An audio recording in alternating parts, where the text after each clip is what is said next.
د 2014 کال د مارچ په 8 د ماليزیا هوایي شرکت یوه الوتکه له کوالالمپور څخه د بیجینګ په مقصد پورته شوه، خو خپل مقصد بیجینګ ته ونه رسېده. تر ننه پورې دا الوتکه هیڅ شی پیدا نه کړ چې اخر ولاړه چیرې، خو تر پوره 10 کلونو هڅو وروسته د دې الوتکې د پیدا کېدو خبر ورکړل شو. دوستانو دا 2014 کال د مارچ 8 ورځ وه، یعنې له نن څخه شاوخوا 11 کاله مخکې د ماليزیا هوایي شرکت یوه الوتکه فلایټ mh370 د ماليزیا له پایتخت کوالالمپور څخه د چین پایتخت بیجینګ ته الوت درلود. په دې الوتکه کې 2 پیلوټان، 10 د الوتکې خدماتي عامله او 220 مسافر وو چې د مسافرو لوی تعداد د چین هیواد وګړي وو. د الوتکې دواړو پیلوټانو ښه مهارت درلود. پیلوټ ظاهر احمد شاه چې د الوتکې الوت برخه کې د 30 کلن مهارت درلود، همدارنګه 20 کلن پیلوټ فاروق عبدالحمید 7 کاله د الوتکې الوت برخه کې مهارت درلود. که د الوتکې خبره وکړو نو په الوتکه کې هیڅ ډول میکانیکي یا الکترونیکي ستونزه نه وه چې له ماليزیا څخه تر چین پورې سفر د تیر په څیر یو عادي سفر بلل کېده.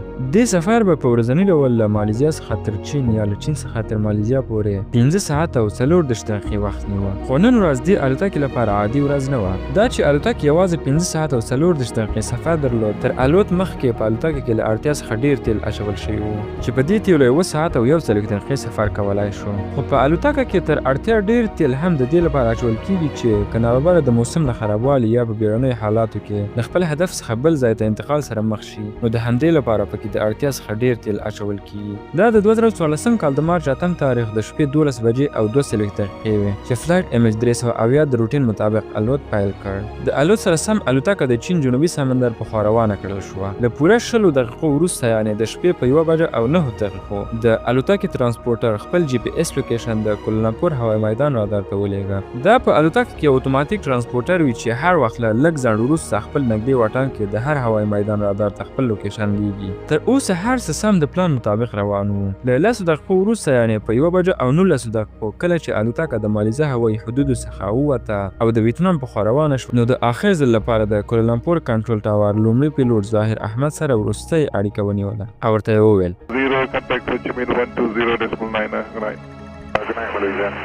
د دې معنا دا و چې اوس باید فلایټ mh370 الوتکه د ویتنام هوچیمین ښار هوایي میدان سره په اړیکه کې شي. لومړی پیلوټ ظاهر احمد دا پیغام واورېده او ځواب یې ورکړ. کشپه نه د کنټرول ټاور کارکوونکو ته او نه هم ظاهر احمد ته دا روښانه وه چې له الوتکې د ورکړل شوي ګوډ نایټ میسج به وروستی میسج وي. دا وخت د الوتکې په هوا کې 30 دقیقې پوره شوې وې. تر څو پورې چې هره الوتکه خپل هدف ته نه وي رسېدلې، تر هغه پورې خامخا د یوه لوی هوایي میدان کنټرول ټاور سره په اړیکه کې وي. خو دا چې تر اوسه هر څه عادي روان وو، اوس هر څه غیر عادي شول. تر خپل وروستي پیغام 3 دقیقې وروسته الوتکه د کوالالمپور او هوچیمین له رادار څخه غایب شوه.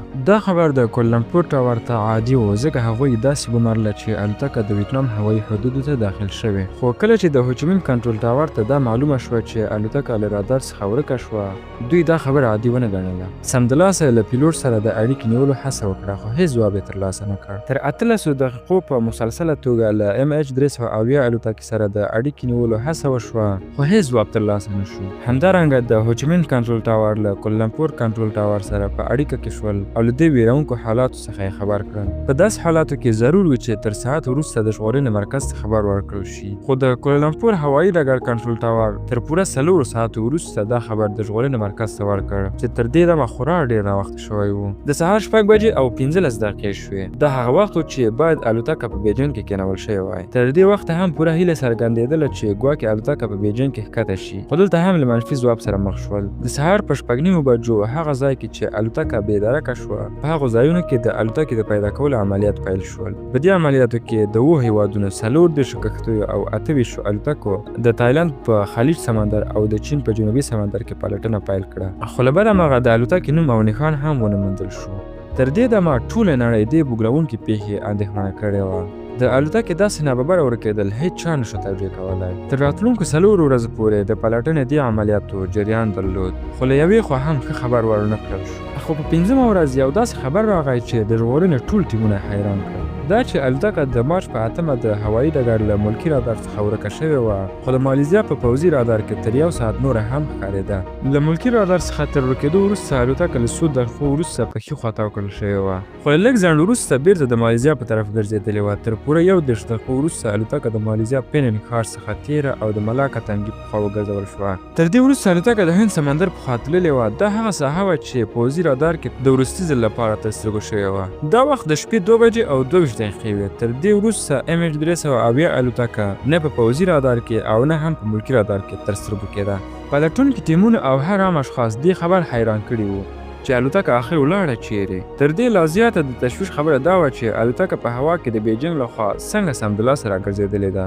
دا چې د الوتکې اړوند هندي سمندر کې هم پلټنې شوې وې، خو له بده مرغه په دې ځای کې هم د الوتکې اړوند هیڅ شی ترلاسه نه شول. تر راتلونکو څو ورځو وروسته یو خبر ترلاسه شو چې یو ځل یې بیا ټولو حالت ته بدلون ورکړ. خبر دا و لکه څنګه چې الوتکه له پوځي رادار څخه په 2 بجو او 22 دقیقو ورکه شوې وه، خو یو سټلایټ داسې و چې الوتکه ورسره په مسلسله توګه په اړیکه کې وه. په بوینګ الوتکو کې داسې سیستم موجود وي چې که خپل کمیونیکیشن سیستم د کوم لامل له امله خراب هم شي نو په اتوماتیک ډول له سټلایټ سره په اړیکه کې کیږي. دې الوتکې تر هر ساعت وروسته 15000 کیلومتر لرې انمار سټلایټ ته خپل معلومات لیږل. سټلایټ ته له لیږل شوي معلوماتو څخه د الوتکې وړاندې تګ هم څرګند شو. څرګنده دا شو چې الوتکه د هند سمندر پر دې ځای تر راتلونکو 5 ساعتونو پورې الوت کاوه. د سهار په 8 بجو او 19 دقیقو الوتکې د وروستي ځل لپاره له سټلایټ سره د اړیکې نیولو هڅه وکړه او دا د الوتکې لخوا تر ټولو وروستۍ اړیکه وه. یعنې کوم وخت چې ژغورونکو ټیمونو په سمندر کې د الوتکې لومړنۍ پلټنې کولې، اصلا هغه وخت الوتکه د هند سمندر له پاسه الوت کاوه، خو د الوتکې دا ځای له لوکیشن څخه خورا ډېر لرې و. څېړونکي وایي چې له استرالیا څخه 2000 کیلومتره لرې د هند سمندر خاص په دې ځای کې د الوتکې او سټلایټ ترمنځ اړیکه پرې شوې وه. یعنې له کولمبور څخه تر دې ځایه د الوتکې د الوت پوره 8 ساعته تېر و او په الوتکه کې ټول تیل هم همدومره و. له همدې امله دا روښانېده چې الوتکه د سمندر په همدې ځای کې لوېدلې او ډوبه شوې ده. د دې الوتکې پلټلو لپاره د سمندر د ژورو برخو عملیات پیل شول. دا ډیره اړینه وه ځکه تر څو پورې چې الوتکه او پکې تور بکس نه وي موندل شوی، تر هغه به له الوتکې سره د دې بوږنوونکې پېښېدو هیڅ درک معلوم نه شي. تر څو میاشتو نه بلکې تر څو کلونو پورې د دې الوتکې پیدا کول عملیات روان وو، خو بیا هم اړوند هیڅ شی ترلاسه نه شول. تر 3 کلونو وروسته د سمندر د ژورو عملیات ودرول شول چې تر 180 میلیون ډالرو لګښت پرې راغلی و. دا چې د پلټنې په عملیاتو کې د الوتکې اړوند هیڅ شی ترلاسه نه شول، خو په 2015 کال کې د الوتکې د وزر یو فلیپیرون د سمندر اوبو د ریوینیون ټاپو ساحل ته راوړی و. دا د الوتکې هغه برخه وي چې د الوتکې ښکته کولو په مهال کارول کیږي. تر راتلونکو څو کلونو وروسته هم د الوتکې ځینې برخې د افریقا له ساحلونو څخه ترلاسه شوې وې، خو تر ننه پورې د الوتکې او پکې د ناستو مسافرو هیڅ درک معلوم نه شو. د ماليزیا mh370 الوتکې له ورکېدو مخکې په داخل کې څه تېر شوي وو، دا تر ننه پورې هیڅ چاته معلومه نه شوه. د ځینو څېړونکو شک دی چې شاید الوتکه د ځینو اشخاصو لخوا یرغمل شوې وي، خو ځینې بیا په دې باور دي چې په الوتکه کې د ځینو الکترونیکي ستونزو له امله د الوتکې له بهرنۍ نړۍ سره اړیکه پرې شوې وه. خو په اصل کې داسې څه پېښ شوي وو چې الوتکه او مسافر یې له داسې زړه بوږنوونکې حادثې سره مخ کړل. دا به هغه وخت روښانه کیږي چې د الوتکې تور بکس وموندل شي چې له الوتکې سره یو ځای د هند په سمندر کې ډوب شوي دي. د دې الوتکې له ورکېدو پوره 8 کاله وروسته د پیدا کېدو هیله څرګنده شوه.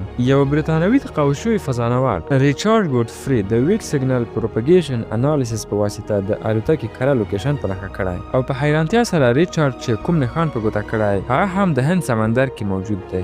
ریچارډ باوري دی چې د هندي سمندر خاص په دې ځای کې 4000 متره ژور د ماليزیا هوایي الوتکه اوس هم شتون لري. دا دومره ژوروالی دی څومره ژور چې د ټایټانیک کښتۍ تر 4 کلنۍ هڅو وروسته په 1985 کال کې وموندل شوه. اوس د ماليزیا چارواکي د ریچارډ دا خبره څومره جدي نیسي او پر دې ځای د پلټنې نور عملیات پیلوي او که نه دا به په وخت سره روښانه شي. د معلوماتو لیدلو او اورېدلو مو نړۍ مننه. که معلومات مو خوښ شوي وي نو خپلو ملګرو سره یې هم شریک کړئ.